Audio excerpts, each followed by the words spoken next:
Greetings and welcome to a special edition of Sound with David Hyman. Today, I sit down with Kavi Alexander, who's made some of the most perfect, most pristine recordings ever made. Kavi was born in Sri Lanka, discovered the Beats and Elvis, moved to Paris, became one of the OG audiophiles, dived deep into understanding how incredible recordings are made, moves to Santa Barbara, gets an opportunity to record Ali Akbar Khan, starts a record label, makes some of the most beautiful recordings, including A Meeting by the River with Ry Cooder and V.M. Bhatt. Kavi is an encyclopedia of knowledge on the history of the recording arts. So please enjoy.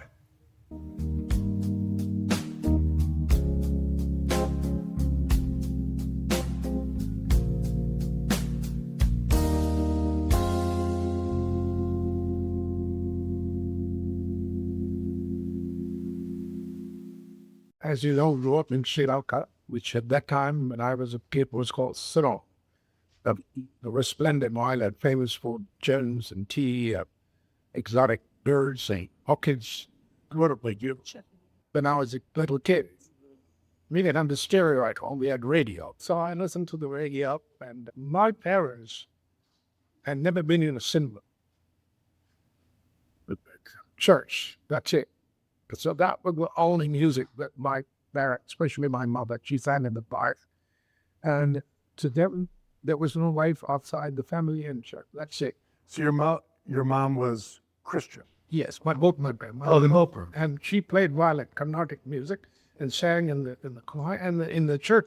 It was interesting. The music was a hybrid. It was an electric organ, and they sang in Tamil and played Carnatic violin. So they right there, foundation of crossing genres. It was incredible. This music, I wish I could go and record it. It doesn't exist anymore because I went back a few years ago, and the church, they got JBL speakers, all kinds of electronic stuff. And that music that I thought was incredible. Electric organ, Carnatic violin, and, choir singing in the Carnatic style, incredible. So this is the music I grew up listening. And then on the radio, I, on my own, would listen to Elvis Presley. I loved Elvis Presley. There was something about Elvis. And who was broadcasting this? Sure. Radio Ceylon. Radio Ceylon at that time was a hippest radio station. So I was listening to this radio station. They played Elvis Presley, and I just thought Elvis was incredible. And then across the street, I lived a family who belonged to an ethnic group we called Burghers in Ceylon. And there was a young man, he must have been about 1890, he had ducktails and the sideburn in the collar, in the sleeve roller, right? And he'd come on this bicycle, what we used to call racing bicycles, with the curved handle, and he would just swoop by. My heart would just jump. Because, I was in shorts and socks, and my mother used to put sesame seed oil in my hair. Now I realize the wisdom of that, but about that time, what did I know? I wanted Yardley's Brilliant Time, which was the only thing that would let you do the Elvis, which of course I couldn't, because if I pulled my hair like that, my whole man would go nuts, So this is the environment I was growing up. I've been tormented by watching this guy on this racing, what we call a racing bicycle, and the ducktails. And then periodically on the weekend, they would have dances, and I could hear the music. And there were all these beautiful Dutch burger girls, and they were dancing and having a hell of a time, And while I was being dragged off to church. So this is the world I was growing up. Did you ever see it? Huh? Did you see it? No. I was sitting there waiting to get out of the church, right? Okay.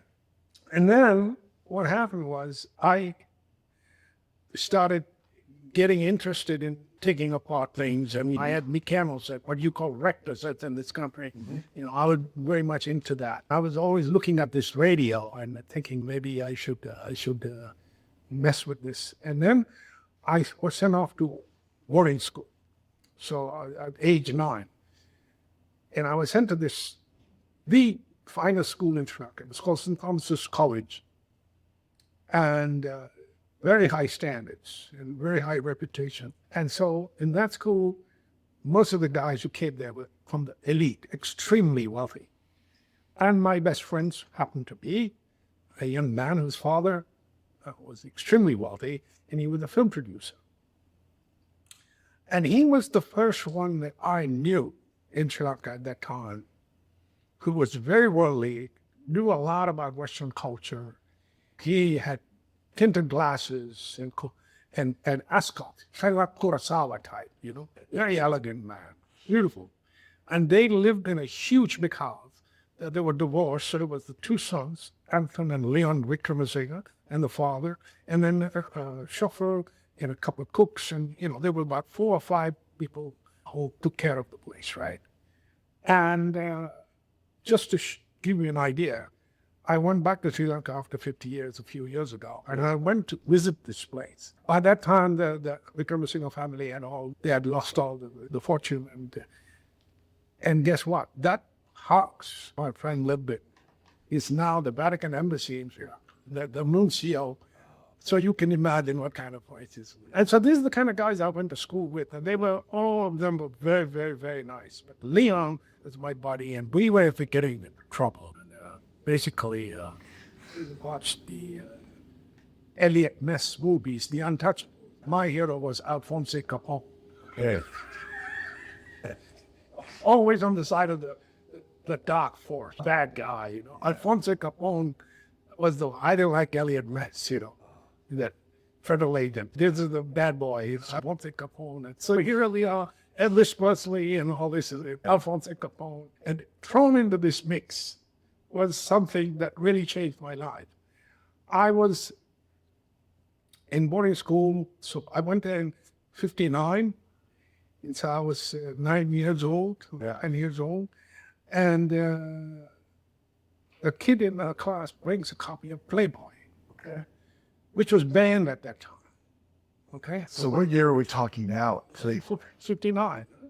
So he brings this copy of Playboy, and how he had gotten it was his older brother or some relative had come from England and brought a copy because he couldn't buy it.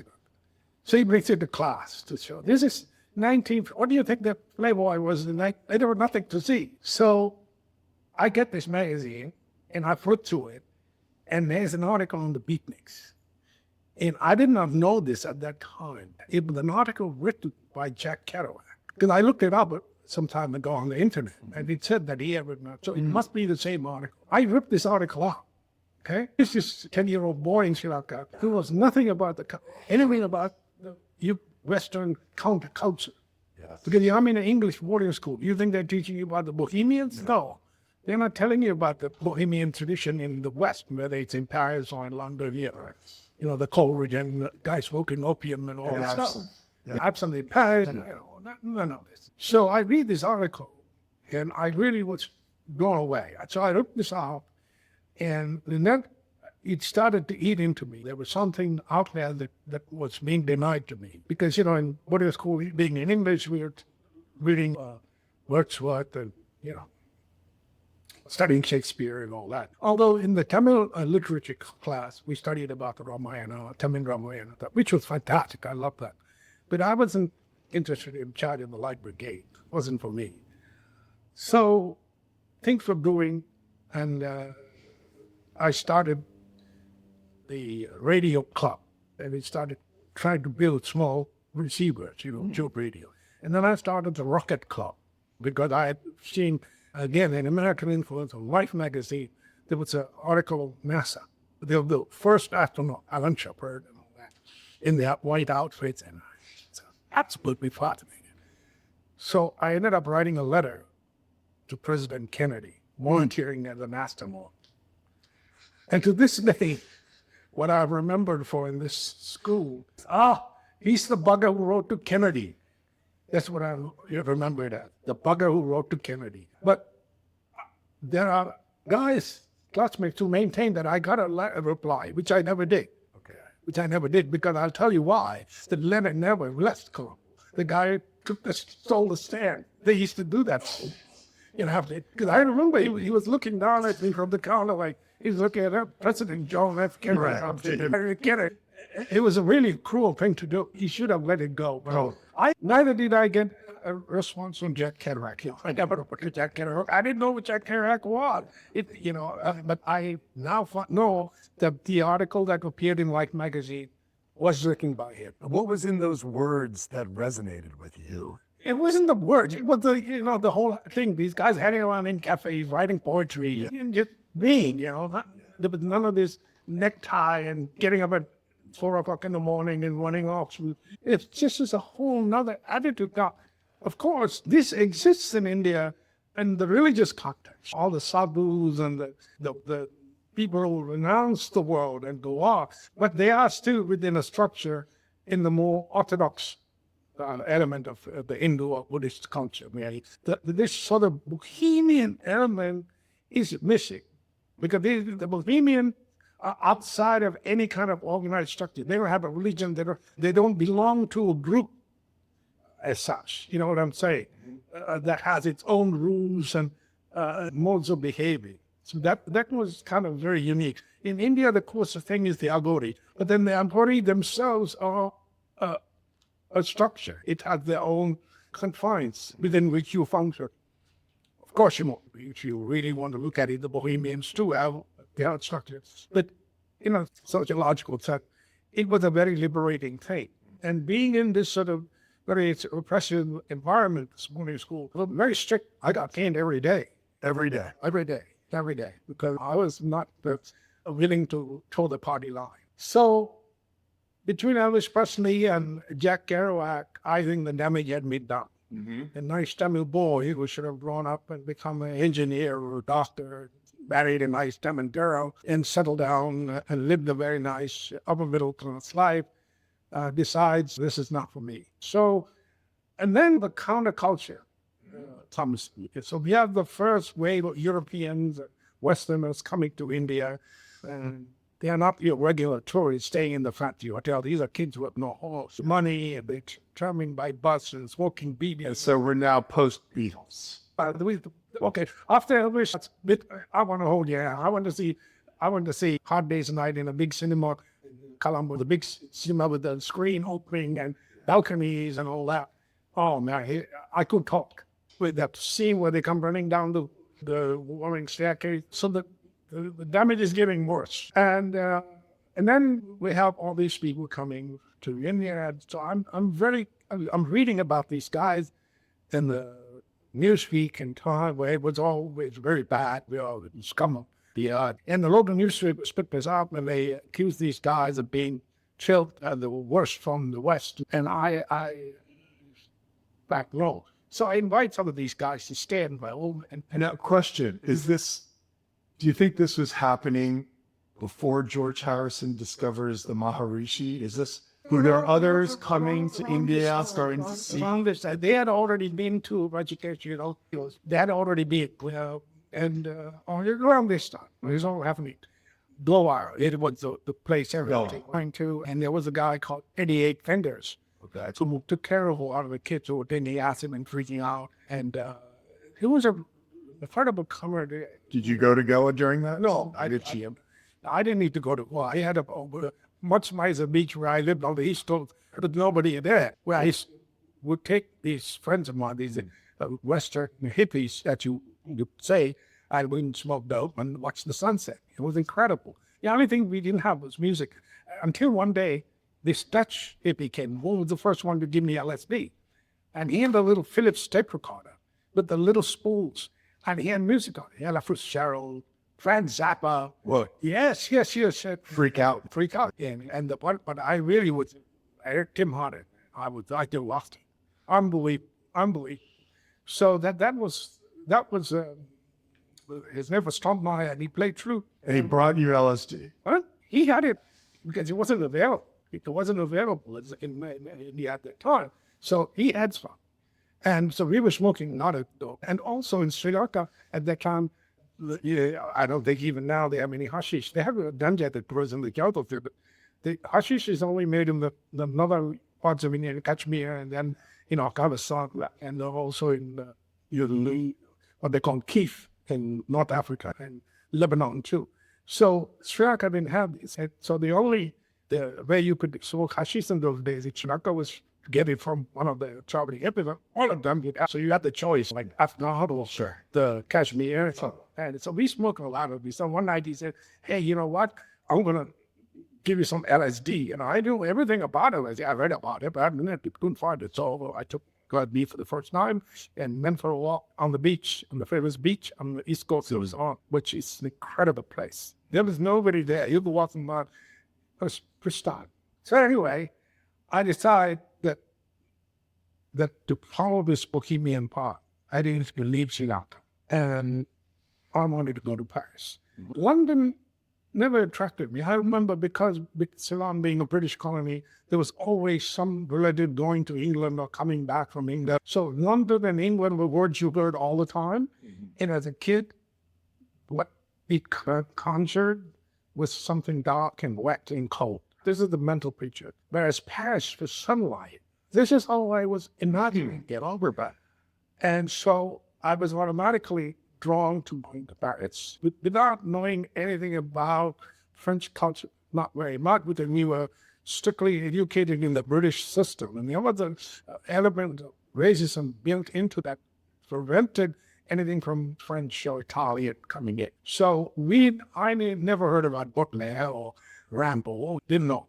Now, that doesn't mean that they were like, I'm sure my friend's father, Mr. Vikramasinghe, the movie producer, I'm sure he was hip onto that, but I wasn't talking poetry to Mr. Vikramasinghe. At that time, was it allowed to just pick up a gilded in Paris, visas? No, because we had to realize it wasn't like here. Getting a passport was very difficult and had this. My life had become a talking point in the little town where I lived because my mother's family were very well-to-do. She had an uncle who was extremely wealthy. He had even the same award the Beatles got, MBE, member of the British Empire. No, he was the OBE, Order of the British Empire. So you get the picture. He was very upset that I was going off and drinking palm wine with untouchables and smoking guns that would be untouchables. And this became a big thing. And then that I was not going to school. I had started doing my hair. And there were all these strange people that the newspapers were saying were terrible and staying in my house. And so he called my mother. I told her, listen, you got to get your kids straightened out because it's causing damage to the family. My parents were very worried. What the hell am I going to do with this guy? He had dropped out of the school. We sent him to the beautiful school so he can get a great education and become useful to society, and here he is. So I decided I'm going to go to Paris. So I said, I'm going to go to Paris. So they didn't like the idea, but they figure out of sight, out of mind, right? They said, if this guy goes, then they have nothing to talk about. And hopefully he'll go out there and make a man of himself. Okay. So my father said, okay, and he gave me the money. Passport and things were no problem. He was very well connected, and he was able to get me all that very easily, and I took it. And so I went to France, and I had a friend in Paris that I met who was a brilliant man, who I had very partially looked. His name was Philippe Raton. Philippe Raton came from a very wealthy family in the east of France. His father was a doctor in a private hospital. So you get the picture. The house had a thatched roof, and he had a dedicated listening room with a small attic. So you get the picture. The man was elegant, stylish, and had the money in. So Philippe's father and mother were killed in an accident while he was in India. The year before I kept parents. So he comes back, he's very destroyed by this thing because he loved his father, and he had been discussing with his father about giving him some mescaline because he was a French intellectual. Malvern, he had read all the French intellectuals who would participate in these things, and so the son was going to turn on his father. They would never listen back. So, and so when Philippe's father died, Philippe inherited his stereo system from all his record collection. So when I came to Paris, that's what Philippe had. And this stereo system was unique. It was made by a man in France called André Charlin. Okay. Phenomenal. They were columns. A what? They were columns, tubes, Okay. Each speaker was a column, and they had different sizes. The top part had a large mid-range and electrostatic tweeter. It did. Electrostatic tweeter. Yeah. And then the top part had a mesh, and that's where the big mid-range, I think it would be like a 10-inch, and then downward fire into a lip ring that he had designed. There was a quarter wave pipe or something, I don't know, actual Transmission line. there's something of that sort. Tremendous bass. And then you put this in a core, and you had this incredible projection, like the Clipson radio. But he had his own tube electronic, EL34 tube electronic amp, 2 amps. Phenomenal sound. Okay? He was brilliant. Now, André Charlin did something that is historic. Napoleon, the movie, Abel Gance, which is a great classic movie, he recorded a soundtrack to be shown or be played along with the movie, and that was the first stereo recording. That was the first stereo recording. It was cut to lacquer. She was recorded onto lacquer. And he used 2 microphones, and he called it the technique tête artificielle, which means artificial head. And I am unable to find out what kind of microphone he used. Later on, he used Sharp's microphone, much later, but I don't think at that time Sharp's existed. So I have no idea. And so was this like a binaural? Yes, it was originally Yatsu. It was truly speaking, it was a binaural. Right, because when you talk about a dummy head, that's where my head. So Charlin is the one. So you see the first stereo system that I'm listening to that really affected me. Now, my friend Leon Wickramasinghe's father in Colombo had a fantastic stereo, but it was what you in the U.S. call console, but we in Sri Lanka call gramophone. It's a big box. And if it was stereo, you had 2 speakers, and then you had the turntable and some tube amp inside. And so at Leon's house, I had her Return to Sunday, must by Nami. And she's not, it had a certain sound because of that boxy, fat sound. But this is André Charlin, the Charlin, as they call it in French, Charlin, the Charlin chain, was a whole other world. And Philippe had a vast knowledge about jazz and classical music. And so not only did he have this wonderful André Charlin system, his father, Philippe's father, was friends with André Charlin. And I have a file. He gave me this file of correspondence that he had conducted with André Charlin, because they were buying records from him too. André started his own record label much later. Fabulous, fabulous. And the man who was the producer for André Charlin was a Catholic priest. I forget his name. He was a renowned scholar, especially the music of Mozart. So that guy was the one who would select the grooves and be the actual producer, sit there in the recording, read the score and make sure. And so Philippe knew this man. He grew up, with this Catholic. In fact, he had him marry this Catholic priest and so on who married Philippe. So I would go every evening to Philippe's house, and Philippe would serve very fine wine from his father's cellar. So as I joked, we were partaking of wine from Baron Rothschild. I'm sure we didn't drink Mouton Cadet or Mouton Lafitte or Chateau Lafitte every day. And I wouldn't have known the difference if we gave me Chateau Lafitte or at that time, because I had just come to France. I had never drunk wine in my life, but later on. But so I used to joke that we drank wine from Baron Rothschild and we smoked hashish from the king of Nepal, the king of Afghanistan, and the king of Morocco, which were all true. And so your friend's got his system, and was he hosting you as like a nightly thing? You're coming Every over day. every day. How big is this? This was his mentor. He was mentoring me in a very gentle, frank mentor, and we would read and discuss books. And he loved India. He just completely was mad about India.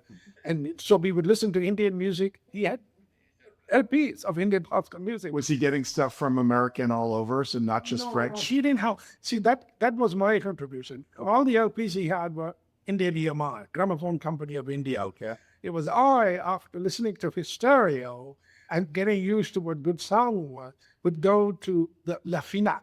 The La Finac was a chain. It still is. Really? It's like the Best Buy. And so I would go to the Finac Châtelet, which is in the middle of Paris, and my friend lived not far from the Châtelet, and there was a guy called Gabriel, and he was in charge of the non-Western music upstairs.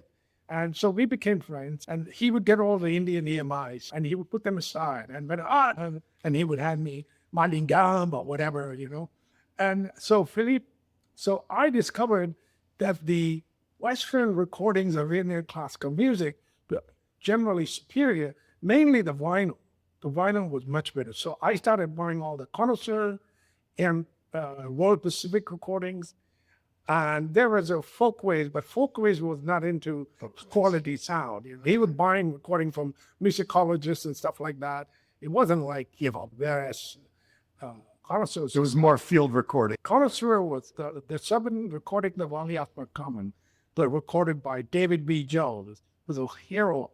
Tell me about this. So when I came to New York, the first thing I did, I called Alan Silver in the Upper West Side. I called him and I told him, listen, I got to come and see you. So he was very gracious. He invited me Upper West Side to Lumber. Upper West Side was also home to Riverside. Great jazz radio. Bill Evans, all that great. And Zabod. Of course. And Shakespeare and Company. Let's not get ahead of ourselves. We have to go back. So we have to be back. I went to see Alan Silver in his apartment on the Upper West Side, and he showed me the Ampex half-inch Stuttgart that they use to record, Yes. and the custom-made mixer too. Okay. He didn't show me the Sony microphone, but what he told me was that their technical guru was Peter Bartok, the son of Bela Bartok. And it was Bartok who had insisted that they record at 30 IPS because of the advantages. More data, faster. Yes, and then similar to Mori. But the problem was there was no standard for EQ at 30 IPS at that time. It hadn't been standardized, even though I understand that EMI was recording 30 IPS way back in the early. I think, by the way, this is my own naivete. I know that vinyl needed the standards like RIAA, etc. I didn't know that reel-to-reel also needed when to get the information out of the tape, the equalization to optimize, there is an equalization so that the Americans to correct for inherent errors in the. No, it's not to correct for the error. It's to get the information stored onto the tape. But there was a boost and cut in one like RIAA. So the standard in U.S. was called NA, National Association of Broadcasters. And NAB had different curves for 15 IPX and 7.5. And then in Europe, they had what they call the CCIR, which was slightly different in the high frequency equalization. So NAB, when 30 IPS became standardized, that curve was called the AES curve. So at the time these recordings were being made, there was no standard. So they had to, Bartok's son had figured out the time constants, and that's what they used for. Because I have seen some of these master tapes, because Alan Silver returned them to Ali Akbar Khan's wife. He was put them on like a CD, and I've seen on the tape in notation for the EQ. So I bought these records, the World Pacific and Connoisseur, and then I turned flip-on to these, because the sound was so much better. Now, the Indian EMI, I must say, many of the recordings... Let's go back. So do you think the main reason it was better was the 30 IPS? Connoisseur Society was way ahead because of all the tube, Sony tube microphone, the custom mixer, and the tape machine, and the speed. World Pacific, Richard Bach, bless his heart, a great Laban Greek vision, they were really pursuing serious high fidelity, although they were excellent vinyl and interesting music. Because you remember, World Pacific was really originally a jazzy, Pacific jazz, that was recording on the West Coast cool jazz stuff. And Shelly Man and all that, right? And then he befriended Ravi Shankar, who had just moved to the U.S. and set him up a school, and he became a big friend of Ravi Shankar. This is where it's happening. I'm listening to this recording and saying, wow, this is incredible. And then later on, when it came... Now, are you working? Are you studying? I'm working. I had the greatest job. So when I came to Paris, I had to get a job. And Philippe's girlfriend at that time, she had worked for Polydor Records, okay, and knew a lot of people in the music business and so on. And through her friend, Laurence, she found out that they were having auditions for Hair, the rock musical in Paris. So Philippe says, man, this is it for you. This is a no-brainer. So I showed up at an audition, and he was lucky to get it, but had already been running in Paris for a year. Okay. I don't know why they had auditioned. So I went in and they took me. They hired me. Had you ever acted before? No. Okay. That is another story because they had normal dressing rooms. So there's a guy there. He says, look, you can share my dressing room with me. Mm-hmm. Who is he? Ronnie Bird. Ronnie Bird was the first guy in France who they call Ye. He was the one with the mop hair and the Chelsea boots and the drain pipes. Okay. Doing the Beatles stuff in France. And he was very well known. You talk to a Frenchman who's 50, 60 years old and say, Ronnie Bird, they know he was a star. I had no idea who he was. So he invites me into his dressing room, and I go in there. And he becomes very good friend. He lives in the States. We are very, very good friend. And so Ronnie has visitors from his milieu. Sure. Who is his visitor?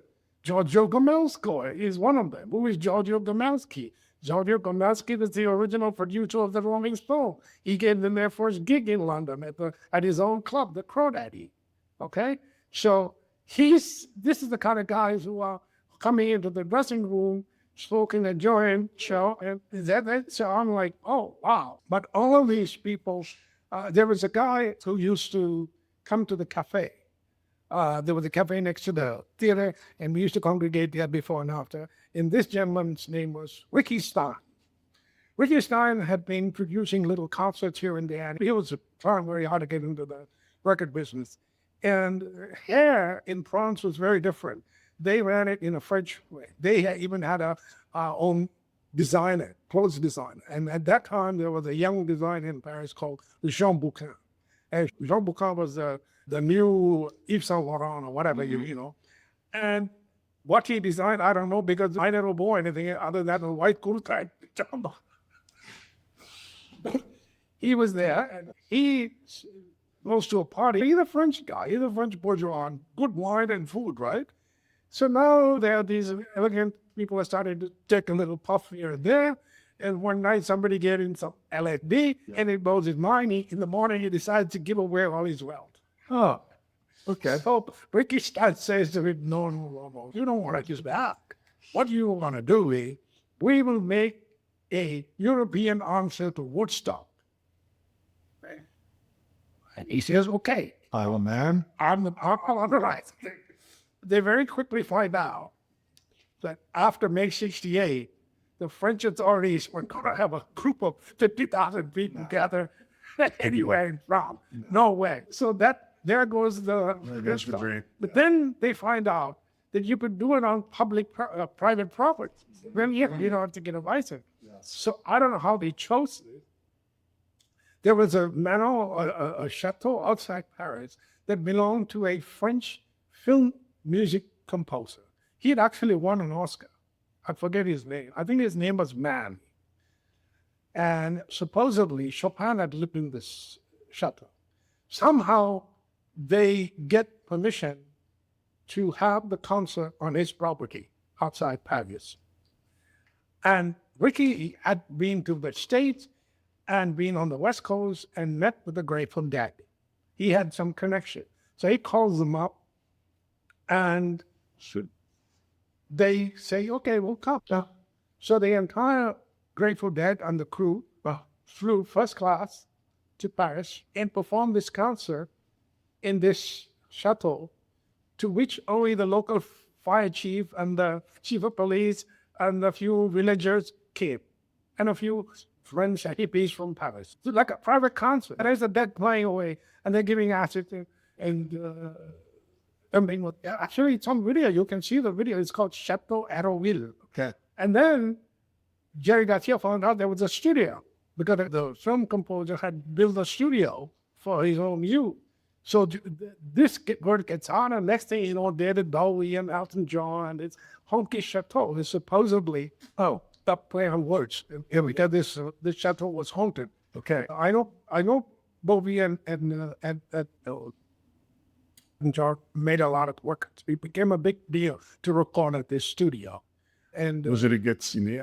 I don't know. I never went there.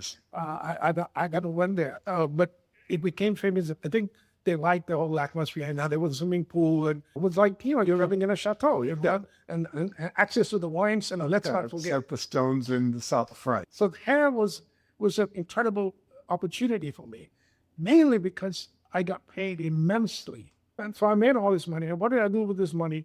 Philippe kept saying, you have to save your money, because you're not going to have this opportunity. This is your one-time chance to make money. And it was serious money. If I had been smart, I would have saved and bought some property and plot. I didn't understand all this, owning land and money and property. This is all alien concepts to me. That bohemian element, idealism, prevented me. So what I did was I spent this money lavishly on buying records at Shepleg and books at Shakespeare and Company. Mm-hmm. Shakespeare and Company was another incredible happening in my wholesalers. Mm-hmm. I met Robert Durrell there. If you went to that bookstore every day, you'd meet somebody. Because a lot of these writers who are now famous had been nobody and started there. So they had a allegiance and a caring. Were they serving coffee? Was there a social component? No. Or just? No, they were strictly a book, but they had portrait readings on certain things. And I gave my first portrait reading at Shakespeare and Company, which I consider a great honor. But what would happen is the bookstore had no real closing time. So around 10:30, there were very few of the hardcore hangers around. And whoever the famous writer or poet was that was around, he would invite them to dinner to this little Vietnamese. There was this small Vietnamese restaurant that, rock bottom and low price. And so you'd go there and they'll all eat. And then what George would do is make a plastic bag and take all the leftover and put all of it into this bag and take it with him. And the next day when he thought, comrade, now this was his term to everybody, comrade, upstairs, chicken soup. And chicken soup was leftover from, he's not cleaning that pot, this is picked up. So that was, so I was hanging out there all day. And then at 9 o'clock, I was on stage in hand. Incredible. After having ingested whatever. And had a great time. And then after the show, all these guys, most of the guys in here were very clear. They had ideas of becoming, So you see the milieu with the high pressure, all these guys had ambitions and visions and so on. I didn't have any of that because I didn't have any foundation of wanting to be a rock star. So what I would do is I would go to my little apartment on the 6th floor, which is right behind the secretariat. Yep. And I could see part of the dome of the secretariat of my window on a full moon night. I would sit there, take mescaline, and look out the window. And I read all the books I was buying and listen to the music, and then go in the evening to Philippe's house, drink wine, and smoke dope, and talk about all this stuff. And then I was already writing poetry. And I would write these poems, and I would show them to him. And he would read them and read them. And I will never forget, one day I went, and he had taken 10 of my poems, 15 of my poems, and neatly typed them out. Find there, and he get and the first thing I'd never seen any. I was just like, wow, blew the face out. I take it to George at Shakespeare and Company, and with great tribulation, brother, George, I want you to look at this and tell me what you think. He grabs it out of my hand and opens the drawer and throws it in, and that's it. So you don't argue with George. I went away, right? I said, okay. A couple of days later, I walk in. Come back.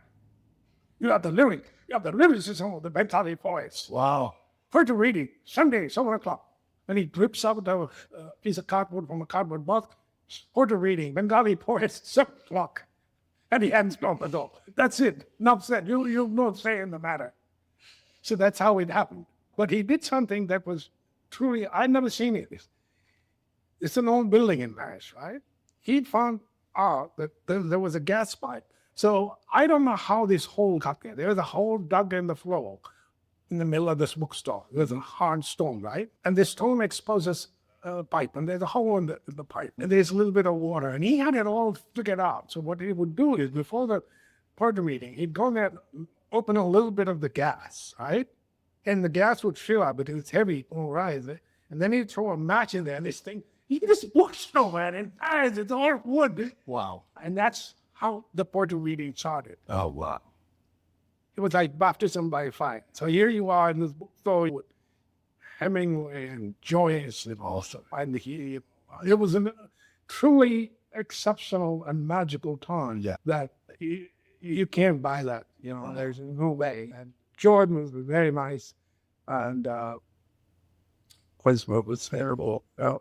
Really kind-hearted man, and he ran an institution that helped, and the people stayed there. He had rooms upstairs. He had a printing press. That was the world that I was living in, and so then hair was coming to an end. I had to decide what I was going to do, and by this time, I'd met my ex-wife, who was Swedish. So we came back to Paris, and the question was, what are we going to do? I said, look, I love Hindi music. The stuff that's being recorded, I did not realize at that time that it was mostly the vinyl that wasn't very good. Okay, they're recording themselves, in most cases, right? So I thought we'll start a record label. Okay, I knew nothing about Blumlein or microphones or anything. I was going to buy a Ufer tape recorder. And Philippe, of course, my friend, said, yes, great idea. I support it wholeheartedly. That's sure. So what we were going to do was, Philippe had a lot of healthy friends, and he was going to get us a little piece of property from one of his landlord friends, you know, that was low end. And we live upstairs, and we'd have a little store. So in the summer, we would have this store in Paris.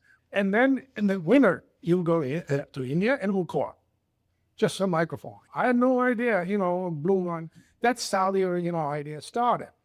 And then it developed, you know, you had to learn to do this technique and all this. Would you say at this point your interest in the recording arts is more on the playback from the system, or you also... No, it was about the music. It really, you were also interested in going to the Upper West Side, learning about the reel-to-reel recorders and the recording. Yeah, that all happened after. But this happens after. Yeah, in Paris. You know, in Paris, we are talking about this. What am I going to do? So then the Uber and just a microphone and go somewhere in South India and talk to the guy and record. And then, you know, and bring some stuff. So it was a little storefront and so on. And Philippe supported this idea. And then my ex-wife said, you know what?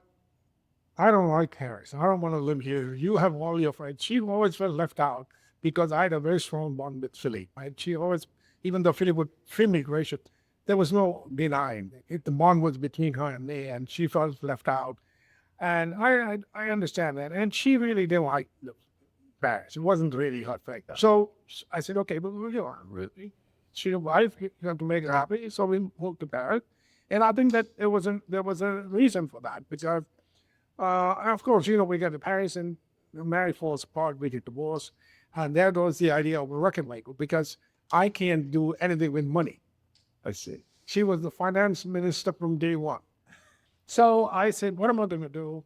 And honorably, because I knew there were a couple of recordings that had been made in Sweden by the Swedish label called Amigo. I go to the head office in Stockholm, and there were two brothers. And I said, listen, there's all these American jazz musicians, top names, who come on tours to Europe. Why don't I report them for you? Did you want to do that? Well, we are ready to talk to you. So I made my first recording. Art Blakey and the Jazz Messengers in Swing. That's the very first recording that was commercially, that I made that was commercially released by a Swedish record label, Amigo. That's how it's the first recording. And they're doing it live at a club or a studio? At a concert. Oh, Concert in a very nice theater. Oh, yeah. A well-known theater, and with a young Wynton Marsalis, 19-year-old young Wynton. So, and then I built up a network. Thad Jones was living in Copenhagen. He became extremely close friend. Thad was a wonderful man. I learned a lot about Count Basie from this man. So you would see that a lot of my record collection is Count Basie, because he told me a lot of stories. I'd never seen some company. I'd never seen the opera. I got to meet Thad and become very close friends with him. And then later on in New York, I got to know Frank Foster. So Amigo had made 2 or 3 Indian records. And that is how I got to know them. So they were a distribution company. They were distributing ECM for all of Scandinavia and Ireland. So they had 2 fantastic labels for which they had the whole exclusive rights. Were you a fan of ECM back then?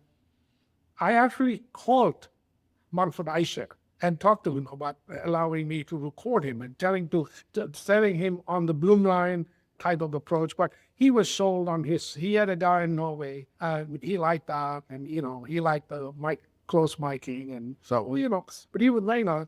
And then there was Enja, remember Enja? The same as ECM. ECM is editions of contemporary contemporary music, ECM.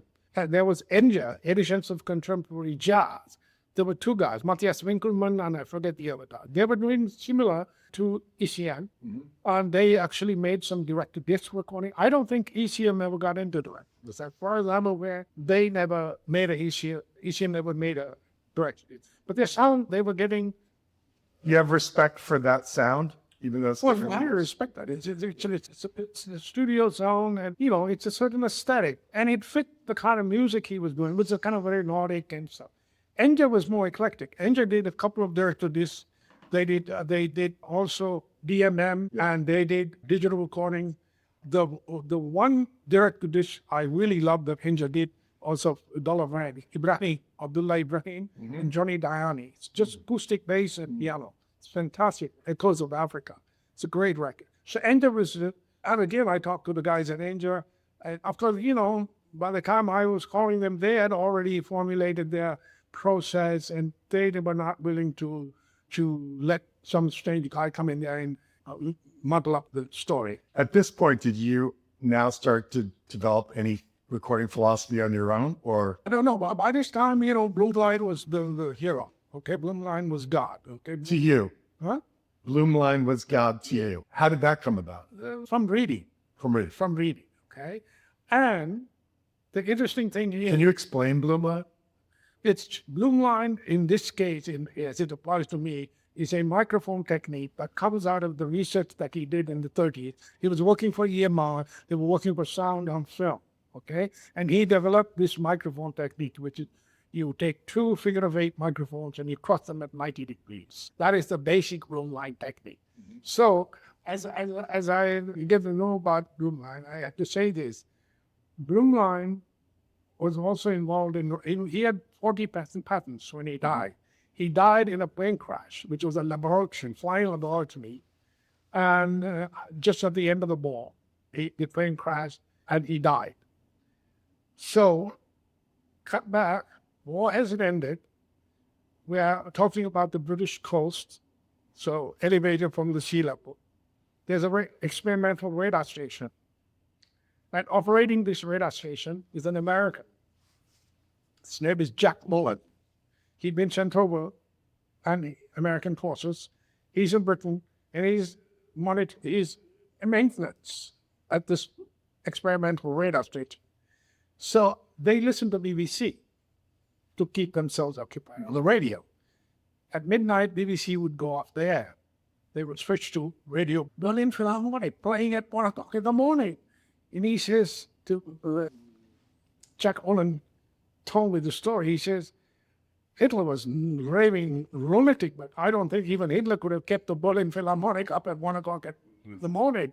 So he knew something was up because he knew it wasn't a transcript, the 16-inch Wackerby because there were no ticks and pops. So he knew that the Germans had something. But the war was going on, they didn't quite want to spend too much time figuring out what this was. But he put it back in his file cabinet. War ends, he's sent to Paris. And he's part of a team of American personnel in the army who have technical knowledge to investigate, capture German technology, because they knew in many areas the Germans were way ahead of the American. So he's stationed in a luxury apartment that belonged to an Indian Maharaja off the Champs-Élysées. The Maharaja had allowed the Americans full use of this building. And so he and his team are stationed in this luxury apartment. And one day he gets a call from Germany. I think it was Frankfurt, one of the big cities that just fallen. The Americans had captured it. He goes there, and they have captured the radio station in town with the staff and the whole 9 yards. And this Marine officer takes him downstairs to the basement and finds the world's first tape recorder operating on tape. The German said 3. So he's looking at this machine, right? And so, long story short, because there were 3, because this is war acquisition and all this, somehow Jack Mullin takes one apart and ships it to himself in the United States, which he then reassembles in San Francisco after the war. He also brings with him some tape. BASF made the tape. And in San Francisco, he meets a white Russian, so Alexander M. Poniatowski, who had a company that made motors during the war. Mm-hmm. Alexander M. Poniatowski had also hard-bitten modified this work. They decide to start a company making tape recorders. So Alexander M. Poniatowski, and if you put EX for excellence, you have Ampex. Okay. They go to Bing Crosby, who wants to play golf, and not sit there and make these transcripts. Tape was a miracle. Saved their life. He said, how much money you want? Or something to that effect. They go to 3M and give them a sample of the German tape. There comes the tape. And there is born rock and roll. I mean, you got it. All this stuff happens, right? Jack Mullin, worked for the original Ampex, or Level 200, right? Which is, they make that. And he ends up in Santa Barbara. I found out that he lived here in Santa Barbara. I got his telephone number off the telephone business in 80. I called him. Why? Why? Because I want to talk to him. This is a man, so yes, he's the father of tape. You just were like, I'm going to reach out to this guy. And he was extremely gracious. He fixed my Ampex machine. I had some problems, so So you got a machine at that time? I had. Oh no, this was in Santa Barbara. Water Lily had already started running. Oh, and so that machine was called the Jack Mullin Special. Okay. So that is the connection to Blumlein. So back then, when they're like a multi-track starts, close miking. Well, the multi-track already started in the 1930s with the Fantasia. They used 33 RCA ribbon mics. Oh, wow. 33 mics. And a few years before, Charlin had used only 2 mics. And he recorded onto bass. Whereas Walt Disney was recording onto film, optical film. So when they're recording 33 tracks to optical film, do they have the 33 mics? I think they're all going into separate recorders. No, the 33. I think we have to only say 33 because 32 because I think one was sort of track the synchronizing track. Because you need a number. So they were grouped in 8 segments, and there was ambient, and then there was segments, strings, brass, and so on, and it was all mixed. And what kind of mixer they had, I don't know. And it was recorded onto the optical recorder. Now, there is an incredible photograph I've seen. I'm unable to find I've looked on the internet. It's a photograph taken of Stokowski, who did the conducting with one of these rack. Used to be these optical recordings, and the light in his hair. He looked like the crazy mad professor. And so they went to Philadelphia. Yeah. First, they recorded in Culver City with local American musicians from LA, who were all playing for the movie industry. And they recorded there. And then Walt Disney got together with Leopold Stokowski, and they decided to continue the recording in Philadelphia. Now, Philadelphia is interesting because before this, the lads had already started experimenting. They made a couple of recordings with the Philadelphia Orchestra. And what they had originally was basically a wall of sound. They had multiple microphones, rows of microphones in front of the orchestra, and each microphone fed a speaker. And they very quickly realized you could mimic this thing with this 3 omnidirectional microphones. So that became the standard format in America for symphonic recording.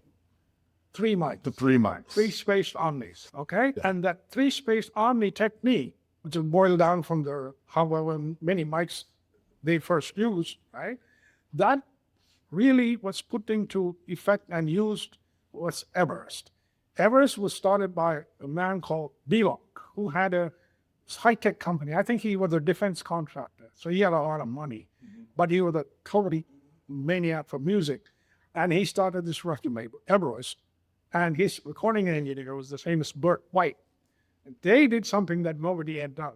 They decided to record onto matte film rather than, because matte film has a thicker oxide layer. So you hit the tape really hard.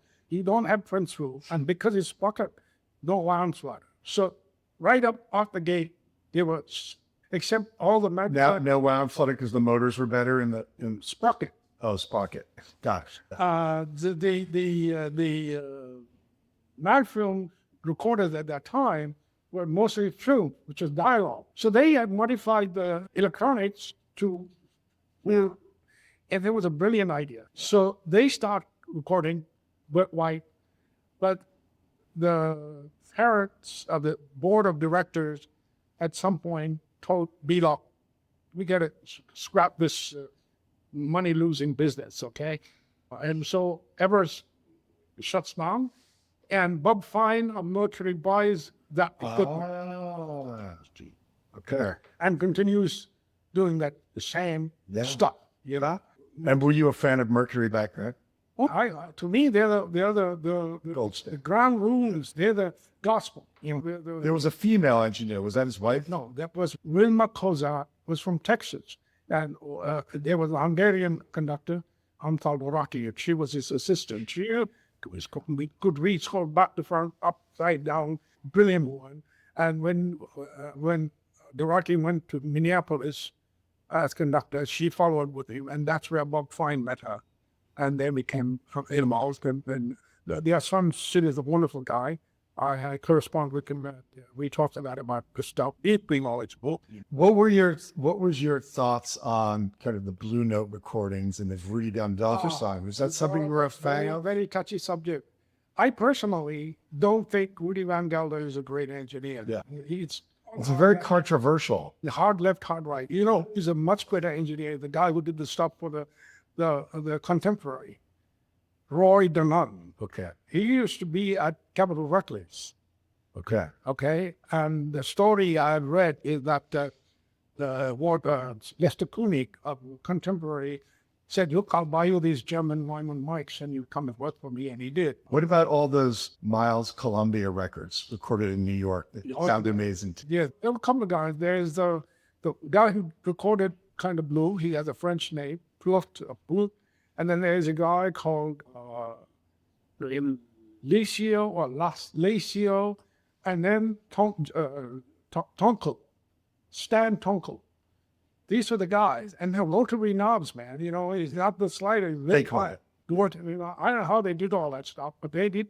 They were the real heroes. So to me, when you talk about jazz, there was a wonderful engineer, RTA, Ray Tong. He did all. So it'll be interesting to compare, say, Sonny Rollins recorded by Roy Denon, a contemporary, and Archier. Archier, of course, now remember, both Blue Note and contemporary had very small rooms.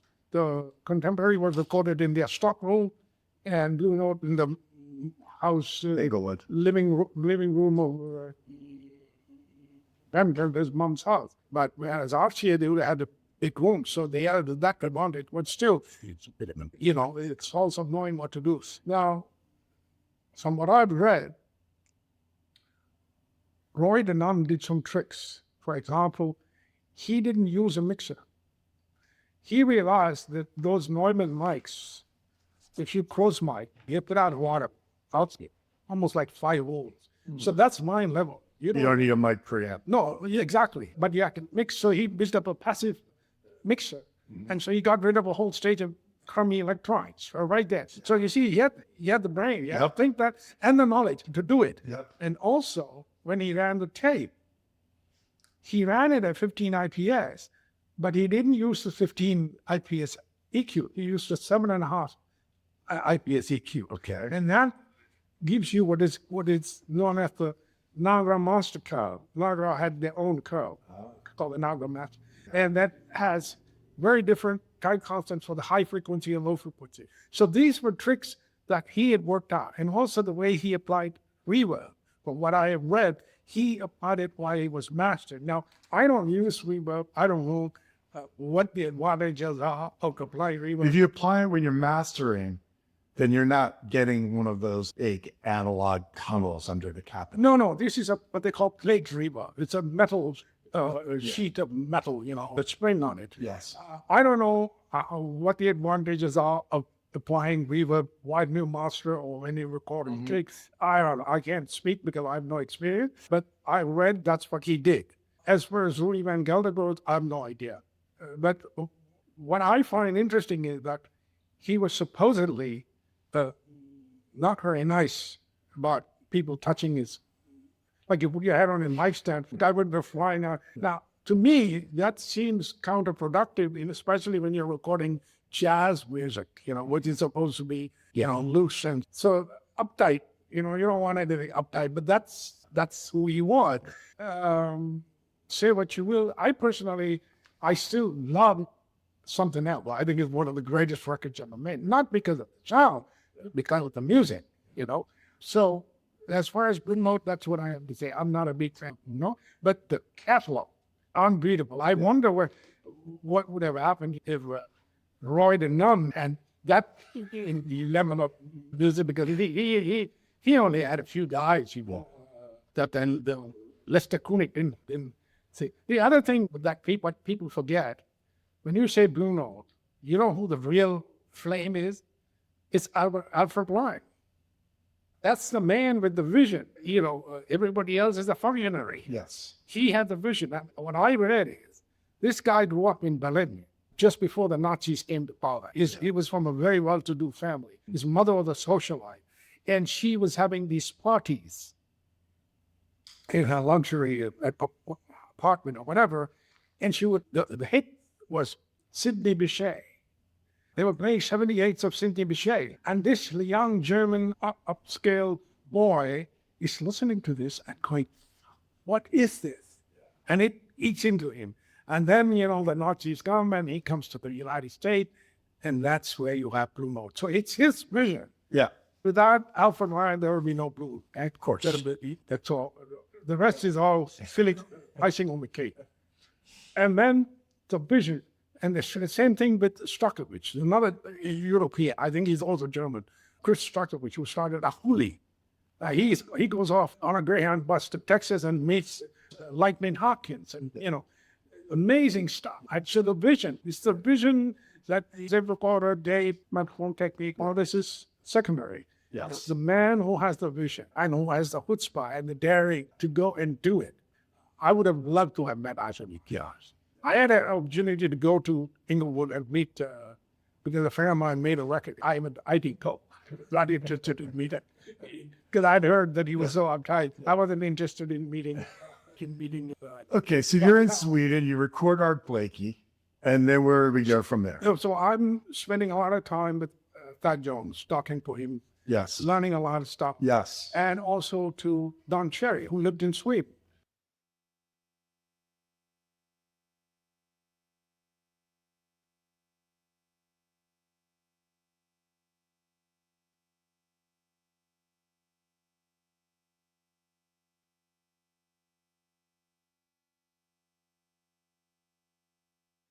Unfortunately, I never recorded because I was going to go down and record him in his school out. So this was the laying of the foundation. So then I decide I'm going to go to New York and take my chances in the great experiment that is America. Okay. The greatest experiment, sociologically, technically, socially. So I come here, and I come to New York. And Ronnie, my friend from here, had moved here a couple of years ago. So he allowed me to stay at his place. He gave me a bay. And very quickly, because I had recorded Art Blakey and I got to know these jazz musicians in Europe, who I connected with, and one of them introduced me to Damon Hatam. Who is Damon Ramal? Damon Ramal was the original drummer, or one of the drummers, from Brazil 66. He'd come here with Carnatic Adderley and ended up playing with Carnatic Adderley's band, where he meets Joe Zawinul. And so when Joe Zawinul starts Weather Report with Maid Charter, they recruit Dom. You know, what is interesting is when I came back from Paris, where for 2 years I've been away, no stereo, no nothing. I go to the Finac and I see Gabriel. You're back. Oh, there. So I said, what's been happening? He hands me a record. He said, this, and it's the Weather Report's second album, Mysterious Traveler. And so the picture, it shows a comet over what looks like a lagoon. And it looks exactly like the lagoon here we had just left, where our island, the famous island was. I saw it, and I said, look at this. This is what we just left. And we're all getting very nostalgic. And then I turned the cover, and there are these sepia photographs of the individual. On the top right-hand corner, there's this picture of this guy. And I said to her, I bet you anything he's a Tamil from the Caribbean. That's what I said to her, that he's a Tamil from the Caribbean. And he wasn't too far off. He was from Brazil. So I come to New York, and somebody introduces me to Damon Ramal, because they knew that I needed a place to stay and work. So Dom says to me, God, the motherfucker. This is how you should talk to me. You stay here, no problem. He was getting ready to go to Europe to do a tours. All the jazz musicians would go in the summer to Europe and do tours, okay? So he was going to Europe to play, but I think with Jerry Mulligan. And so he said, you run this place. So from one day to the next, I'm running this jazz, it's basically a rehearsal house. Dizzy Gillespie, Sarah Vaughan, Tito Puente, Ray Barretto, Mohawk Richard Abrams. These are the people who are rehearsing there, Abdullah Ibrahim. And so I'm running this place, you know. I have no experience in New York City, and all these people were very nice. The first time Dizzy Gillespie walks into the place, I have read his biography there. I'd really wept. We don't know the particular story, which you will now find out. I said, Mr. Gillespie, it's an honor to meet you. I have to tell you something. Your biography, I read and I wept. That part you talk about how you took a little Indian street kid and bought him clothes. And on the oh man, that kid. And he takes this little mouth harp and he plays this melody. He said, that kid that taught this Bengali street kid that taught Dizzy Gillespie this little melody. Can you imagine this? This is happening in New York, and I'm like standing in front of this man, considered the greatest bebop creator, jazz trumpeter, and a humanitarian. So that's what happened in Blackbeat. And thanks to Damon Ramal. That went on for 2.5 years. It was an incredible learning experience. And because people knew I worked at the Blackbeat, I could go anytime to the Blue Note or to the Village Vanguard, or Fat Tuesday, no cover, no nothing. Oh, you're from the Black Bean, you're downstream. Okay, boom. So I had a great time. And in the Village Vanguard, there was a young guy who had made a recording of Mel Lewis' Big Man using 2 mics and a Watari tape recorder. I've been unable to find this record, but it exists. He was wonderful. He used to buy me breakfast all the time. I used to go and hang out with him at the Blue Note because he was like me, we were the dreams, And I think he has succeeded in the record business because a friend of mine has seen his name on a couple of records as assistant producer or something. I would love to contact this guy because he was always very kind to me. Jay Yapolonsky. Okay, cool. So you're in New York, you're getting all this exposure, and somehow you decide to go out to Santa Barbara. No. So then what happened to Dom was he went to Europe and he was to come back in 2 months or 3 months. He got cancer and he ended up staying in Switzerland for like 2 years. Okay. And so I ran the place and then he came back and he didn't want to deal with us. He was going to close the place. And so I decided, well, I better find something. For my luck, I met this young man from Chicago whose father had owned a big band, who ran a big band, and had traveled a lot with this big band and started the first black publishing company. And so he was very successful. He owned a lot of property and stuff. This guy had gone after the silver spoon in his mouth. He came to the Black Bean because he had a Brazilian girlfriend, and every Brazilian musician who came to New York always came to the Black Bean to pay tribute to the great Damun Emma. So I got to meet Flora Ween and Ahisto and all these people.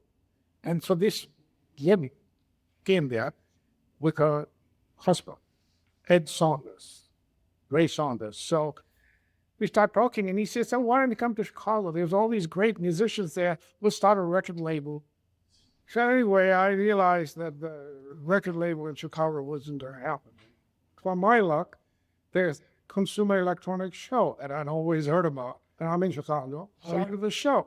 And now, while I was in Sweden, I'd come into serious high-end audio and had a pair of Beveridge loudspeakers. So I had communications with Beveridge via letter the week before he came to the United States. So I had that communication. So I decided to go to the high-end show for the first time. Yeah. I look at the board and there's Harold Beveridge. I said, what? They went bankrupt before I left Sweden.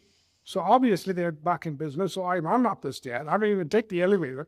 I was so excited. And there's Harold Beveridge. And I walked him in the room. And he thinks he's going to get mugged because he had never seen me, And I said, hey, Harold, how are you? And he's like, how is this guy? I have a head out of my waist and I'm wearing burgundy cowboy boots and faded Levi's, and it's like, thinks, I don't know who this guy is. And I'm Kavi. Oh, then he relaxes. Because he thought I was a Swede, because I had called him from Sweden. I told him. I ripped him from Sweden. So anyway. So just rewind a second. When you're in Sweden and you discover Beveridge, you're unlike a lot of other people who kind of... I had gotten into high-end. I had a Mark Levinson preamp. I had met Mark Levinson in Sweden. I'd gone really hardcore into that. How do you think you got into the high-end? From listening to music and learning that that... Was the absolute sound out? Yes. Reading Harry Pearson? But I had already got in. I started with the Sansui receivers, and the whole idea of upgrading was to buy the next Sansui integrated with more filter, because I wanted to get rid of all the ticks and pops, you see. So buying and upgrading equipment started out with mid-fi, Technics and Sansui, and then one day I was in this store that I bought all this stuff, and this guy said, this is all crap. You should buy a Linden. I said, what the hell is a Linden? This is in Sweden, an LP12. What the hell is a Linden? And it turns out this guy, he has a business. He's selling Meridian Electronics in Sweden. He's a distributor. And so he then turns me on to, and next thing I have Dalkey speakers and Meridian Electronics, and then from there on and DQ10. And then I ended up with the Beveridge speakers. And so every time I would buy it, I would call these manufacturers and talk to them. and ask them questions. Why'd you do this? And write them long letter. So with Beveridge, there was a bond. And the fact that I was making recordings, because I was recording all the time in Sweden, they appreciated my input. Sure. So anyway, so now I'm in Chicago. I issue a notice board, R&R, and Beveridge. So I help them. They come with no equipment. So I go around and get all this borrowed equipment and set up. And so at the end of the evening, they invite me to dinner and we go to a nice restaurant. And they say, so what do you want to do? I said, look, I came to this country to start a record label. That's my dream. So they look at each other and they say, listen, why don't you come and help us? And then maybe in 6 or 7 months, you know the quality of our product, we'll be up on our feet and we'll help you set up a label. I said, I have no other choice. So they sent me money to buy a Greyhound ticket, and I took the Greyhound bus in Route 66 and ended up in Santa Barbara to work for Harold Beveridge. What was it about his speaker that resonated? The first and foremost thing is it's an electrostatics, no crossover, and the wave launch. The guy, that's really the magic, the wave guy, the idea. Harold was an aerospace engineer, he was a radar specialist, so he knew a lot about big guides and things like that. And he lived in Boston when he was starting Mark on this. He was going to the Boston Symphony, listening to live symphonic music, coming home and experimenting. So he was a very interesting man, brilliant mind. I think that design should exist still to this day, should make it. But it's totally worth doing. This is why, to this day, that's what I have, you know? Yes. But mine is customized because the 2 amps that Harold designed were thrown to failure, so I got it at the end. So mine is a transformer couple. I can use whatever amp I want. So anyway, so then I realized after a while that Harold is having a hard time managing their own business, okay? Because they didn't have a finance minister, let's see. And so I realized that the record label isn't going to come out of it. So I quit and ended up on the street, really, on the street. So I was sleeping on a friend's couch and borrowing Nagra tape recorders from Nagra in Los Angeles. The 2 guys, Larry Himes and Manfred Clem, he'd lend me these machines. They had no idea that I didn't even have an address of my own, no telephone number. Why they did this, I have no idea. So I borrowed these Nagras and come in. And so Nagra introduced a machine called the T-Audio, which was $55,000 at that time, okay? I went down, borrowed this machine with no paperwork, no nothing, got on a Greyhound with that Greyhound bus station downtown in LA, you know, horrible. Got on the bus, brought that machine here. And then with a friend of mine, we drove up to San Francisco. And that's where I called Dr. Ali Akbar Khan. I just called him on the phone and I told him, you know, I rattled off all this Blumlein and all it. And I said, would you give me a chance to call you that way?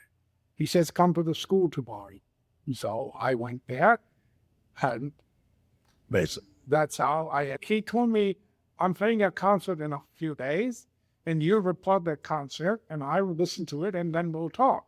And that's what happened. So I recorded him at a concert, not ideal, and I went with this Nagra T-Audio, this $25,000 machine, and recorded him, and went the next day to his house and played him the tapes. And he had invited me to come and have dinner, and he listened halfway through the tape. He said, put it out. Love it. I said, Kanza, this is not the ideal situation. Put it out. I said, okay, I am arguing with the man. That's about the first Water Lily record. See, he did that because he wanted to help me. He didn't ask for it. He didn't say, no, I want nothing. He wanted a good royalty, and he was a person of, he was testing me. He wanted to see if you would keep up your word. And then it led to an incredibly strong friendship. He was absolutely, Mike Aiton said. And once I had recorded him, what Indian musician can open his mind? He said, who the hell are you? I said, oh, I recorded Ali Akbar Khan. Somehow you went straight to the top. And then they hear Swatham, he's up there, and people talk, you know. They say, oh, you know, this guy is serious, you know. He may look weird and strange, but he delivers the good. I love it.